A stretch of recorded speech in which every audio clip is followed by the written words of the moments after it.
তো হ্যালো বন্ধুরা, সবাই কেমন আছো? সবাইকে জানাই শুভরাত্রি।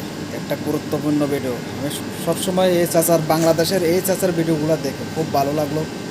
ভিডিওটা দেখে চাচার কথাবার্তাগুলো খুব ভালো।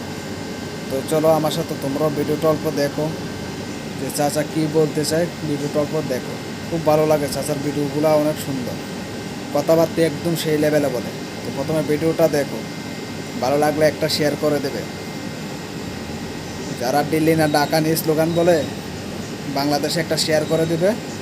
চলো প্রথমে ভিডিওটা দেখো। চাচাকে স্যালুট জানাই বাংলাদেশে থেকে এরকম কথাবার্তা বলার জন্য। স্যালুট চাচা, এগিয়ে যাও। সবগুলো কি 3 বছর? মানে এত চাপা! ভারত একেবারে কিচ্ছু না তোমাদের কাছে। মানে ভিখারিস্তান পাকিস্তান, যে পাকিস্তানের নাম হচ্ছে ভিখারিস্তান, তাদের চামচারা বাংলাদেশে থেকে ভারতের বলে এরা গরুর মুত খায়, এরা এরা এরা রাস্তায় হাগে মুতে। তো সেই জায়গায় না তোমার লোক গিয়ে কাজ করে, লজ্জা করে না তোমার? আর তারা এখন ফিরে আসবে, নিতে এত ভয় পাও কেন? রোহিঙ্গারা তোমাদের দুলাভাই হয়, আর এরা কি তোমাদের সুধীর ভাই হয়? তোমার বাংলাদেশের এখন সুধীর ভাই হয়ে গেছে না? ফাজলিমি করার জায়গা পাও না। মুনাফিকি! এই মমতা ব্যানার্জি যদি ক্ষমতার পতন না করতো, এই মুনাফিকিটা আমরা বুঝতে পারতাম না। এই বাটপারে আরো ধরা খাবে। লজ্জা করে না তোমাদের? নিজেদের লোক গিয়ে ভারতে গিয়ে দিন ডেলেভারগিরি করো, কামের বুয়াগিরি করো, আবার সেই ভারতের বিরুদ্ধে কথা কও। ভারতের একটা লোক দেখাও বাংলাদেশে এসে কামের বুয়াগিরি করছে, ডেলেভার হয়েছে একজন একজন। ভারতের 140-150 কোটি মানুষের মধ্যে একটা দেখাও। কিন্তু বাংলাদেশের লাখো লাখো জনতা ভারতে গিয়ে কামের বেটি, কামের বুয়া, কামের সেরি আর হইলো ডে লেবার হয়, দিন মজুরগিরি করে। তোমার বর্ডারে এখন তারাই আছে, আর লাখ লাখ ঢুকতেছে। লজ্জা করে না তোমাদের এই মুখ দেখাইতে? আবার ভারতের বিরোধিতা করো। মিনিমাম লজ্জা আকল থাকা উচিত, মিনিমাম। আসলে কপাল ভালো ভারতের মতো, যে বারবার বলেছি যে ভারতের মতো শক্তিশালী নিরীহ প্রতিবেশী পাওয়া গেছে বলে আমাদের কপাল ভালো, নইলে এতক্ষণ সোজা করে ফেলাইতো।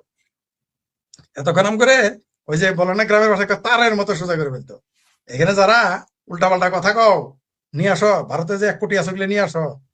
রোহিঙ্গা আনতে পারো, এদের আনতে পারো না? তোমার বাপ ভাই আনতে পারো না? অন্যের জায়গা দিবে, শ্বশুর বাড়ির লোকজন জায়গা দিবে, নিজের মায়ের পেটের বাইরে জায়গা দিবে না? না, বদমাইশি আর কত! তবে আপনি যেটা বললেন আমি সতর্ক করেছি। ভারত তার ভারত শুধু অপেক্ষা করেছিল 2টা কারণ। এক, বাংলাদেশে যেন তেন একটা নির্বাচন, আর পশ্চিমবঙ্গের নির্বাচনের জন্য অপেক্ষা করছিল।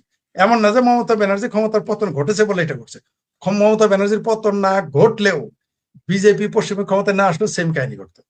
ভারত এখন তার অবস্থার চেহারা এখন আস্তে আস্তে প্রকাশ করবে, কারণ তারা এই কারণে অপেক্ষা করতেছিল, অপেক্ষায় ছিল এই 2টা ঘটনা ঘটে যায়। কারণ এখন তো বাংলাদেশে যেমনি হোক নির্বাচন, অনুরোধের আসর হোক, প্রীতি ম্যাচ হোক, হয়েছে তো একটা। এখন দেখবেন কত ধানে কত চাল ভারত এবার বুঝাই দিবে। এবং ধীরে ধীরে ভারতের তো দরকার নেই বাংলাদেশের সাথে যুদ্ধ করার। আপনার চ্যানেলও বহুবার বলেছি, আপনার চ্যানেলে অন্তত 20 বার বলেছি, অন্য চ্যানেলও বলেছি। সেটা হলো যে ভারত জাস্ট ফুড চেইনটা কেটে দিবে, বাংলাদেশের মানুষ পালে পালে না খেয়ে মারা যাবে। ওই তারেক রহমান লন্ডন থেকে খাবার আনবে না পাকিস্তান থেকে আনবে? ওই ওই ওই যে জামাতিরা বলছে জাকাত না খাওয়াবে, সৌদি আরবে কি ধান উৎপাদন হয়? চাল কই পাবা সোনার চান?